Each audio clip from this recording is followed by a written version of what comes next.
Have you ever wondered why some men don't chase, don't beg, don't overtext, and yet somehow, she is the one thinking about them all day, replaying conversations and slowly finding herself attached without even realizing it? Before we go deeper, if you're serious about understanding attraction, mindset, and how communication changes everything in relationships, subscribe to the channel and like this video right now. And don't skip this video because if you watch till the end, it might genuinely change how you approach your love life from this point forward. Now let's get into it. There was a time when a man named Daniel thought love was something you earned by giving more, texting more, explaining more, proving more. If she didn't reply fast, he double texted. If she seemed distant, he tried harder.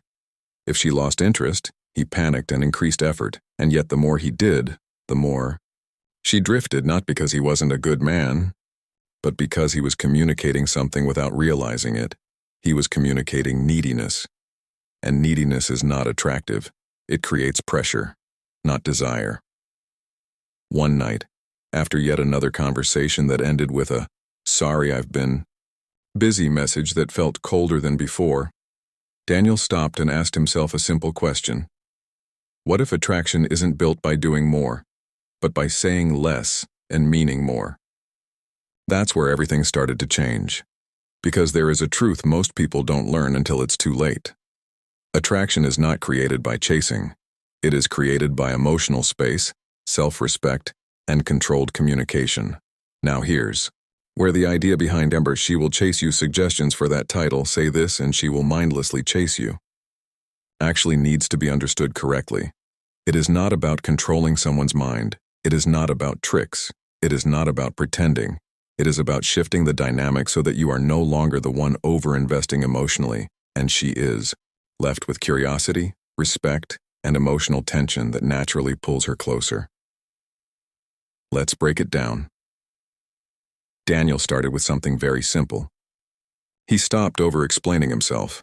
Before, if she asked why he was busy, he would give a full life update, justify his schedule, and almost apologize for having his own life. Now he changed one thing. He started saying things like, "I've just been focused on a few things lately," and then he stopped talking. No over-explaining, no chasing validation, no filling silence with nervous energy. And something strange happened. She started asking more questions, because when you stop over-giving information, you create curiosity. And curiosity is the beginning of attraction. But that wasn't the only shift. Daniel also stopped reacting emotionally to every small thing. If she took longer to reply, he didn't panic. If she was slightly distant, he didn't chase. Instead, he stayed grounded in his own life. And this is where most people misunderstand attraction. They think distance kills interest. But emotional dependency kills attraction far faster. Because when someone feels like they already have you emotionally available 24/7, there is no mystery left, and without mystery, desire fades. Now here's where the deeper psychological shift happened. Daniel started using silence differently. Not silence as punishment, not silence as manipulation, but silence as confidence. When she would say something playful or teasing, instead of rushing to respond, he would pause. Sometimes he would reply later with calm humor. Sometimes he wouldn't over-engage at all. And slowly, she started leaning in more, because she could feel something changing. He wasn't chasing anymore. He wasn't trying to impress anymore.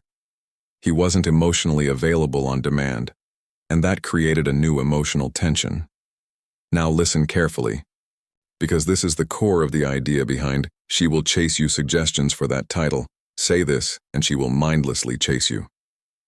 It is not about saying one magical sentence. It is about becoming the kind of man whose words carry weight because he doesn't waste them. When Daniel did speak, he kept it simple, calm, and slightly unpredictable. Instead of saying things like, "I really like you, I hope you feel the same, I miss you so much," he shifted to something more grounded. "I enjoy talking to you. Let's see where it goes." That one change did something powerful. It removed pressure, it removed expectation, and it gave space for her to feel without being pushed, because attraction dies under pressure but grows in space. Days turned into weeks.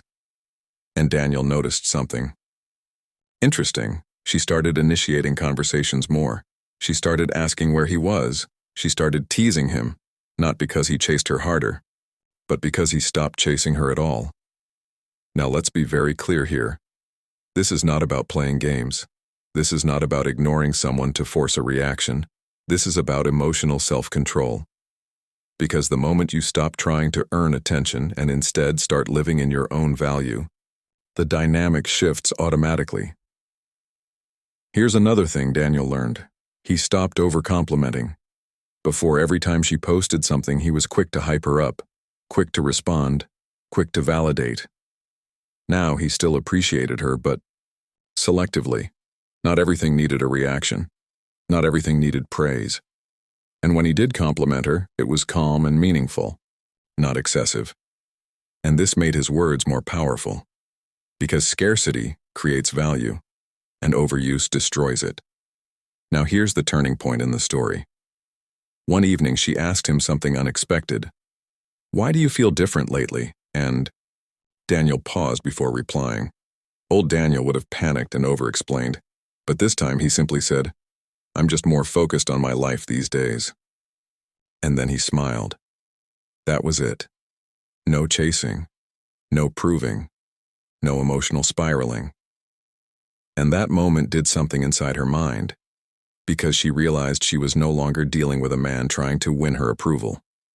She was dealing with a man who already had direction without her, and that is deeply attractive in ways people don't fully understand. Now let's bring this back to the core message. When people search for "she will chase you" or "say this and she will mindlessly chase you," what they are really looking for is control over attraction. But real attraction doesn't come from control. It comes from alignment. Alignment between confidence, emotional independence, and communication that doesn't seek validation. If you want someone to feel drawn to you, you don't increase pressure, you reduce it. If you want someone to miss you, you don't suffocate them with attention. You give them space to feel your absence. If you want someone to value you, you don't overgive yourself. You show them that your attention is intentional, not automatic. And Daniel learned this the hard way. Because earlier in his life, he thought love was something you chase. Now he understands something different. Love that is chased rarely lasts, but love that grows from curiosity, respect, and emotional balance lasts much longer. So what is the real phrase or thing to say that changes everything? It's not one sentence. It's the way you carry yourself when you speak. It's the calm tone. It's the absence of desperation. It's the confidence of a man who is okay whether she stays or not. That energy is what creates attraction, not words alone, because she doesn't chase what is available everywhere. She chases what feels rare. She leans into what feels stable but not dependent. She becomes curious about what she cannot fully predict, and that is what changes everything. Daniel didn't become cold. He became distant. He became balanced, and that balance made him attractive in a way chasing never could. So if you take anything from this story, take this. Stop trying to be chosen. Start becoming someone who doesn't need to be chosen to feel complete. And when you do that, you won't need tricks, scripts, or strategies. Your presence alone will speak louder than anything you could say, and people who are meant to stay will naturally move closer because they can feel the difference between someone who needs them and someone who simply enjoys them. And that difference is everything. With that said, thanks for watching, and until next time.